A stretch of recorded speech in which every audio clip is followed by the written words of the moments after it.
Holiday packages కొనుక్కునే వాళ్ళు జాగ్రత్త. ఆజీ బాజీ అని చెప్పి చివరిలో క్యాబేజీ పెడతారు.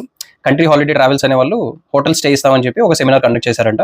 ఈ పర్సన్ వెళ్ళి 91,000 పే చేశాడు. ఎందుకంటే బోనస్తో కలిపి 8 వీక్స్ స్టే ఇస్తాం 4 స్టార్ ఆర్ 5 స్టార్ హోటల్స్లో వితౌట్ ఎనీ. ఆ టైంలో స్టే చేసేటప్పుడు ఎక్స్ట్రా ఒక 10,000 పే చేస్తే చాలు, 5 ఇయర్స్లో ఎప్పుడైనా యూస్ చేసుకోవచ్చు ఈ 8 వీక్స్ స్టే అనేది. తీసుకున్నాడు. వచ్చి ఊటీ వెళ్దామని బుక్ చేస్తే అవైలబుల్ లేవు. అదేంటి లేవని మేక్ మై ట్రిప్ వీటిలో చెక్ చేస్తే అక్కడ అవైలబుల్ ఉన్నాయి హోటల్స్లో.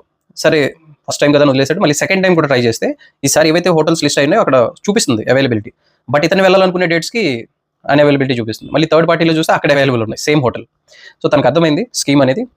అర్థమయ్యి నా రిఫండ్ నాకు ఇచ్చేయండి అంటే నాన్ రిఫండబుల్ అని చెప్పారంట. కన్జ్యూమర్ కోర్టుకు వెళ్తే 5% ఇంట్రెస్ట్తో తనకి అమౌంట్ అనేది రిటర్న్ చేయమన్నారు. అప్పటి నుంచి క్యాలిక్యులేట్ చేసి ఇది 2022లో లిస్ట్ అయిన కేసు ఇప్పుడు 26లో వచ్చింది. ఎందుకు చెప్తున్నానంటే స్పెసిఫిక్గా నేను 5 months అనే షార్ట్ పీరియడ్ అంటే చాలా మంది బేసిక్ అండర్స్టాండింగ్ లేని వాళ్ళంతా 5 months షార్ట్ అంటే కమెంట్ చేశారు. బికాస్ మనకున్న జ్యుడిషియల్ బర్డెన్ కానీ నెంబర్ ఆఫ్ వేకెన్సీస్ ఇవన్నీ ఉంటాయి, మీకు చెప్పలేము. బట్ వీటి వల్ల ఏంటంటే టైం పడుతుంది. ఆ టైం పీరియడ్లో 5 months అనేది short period. Follow me for more.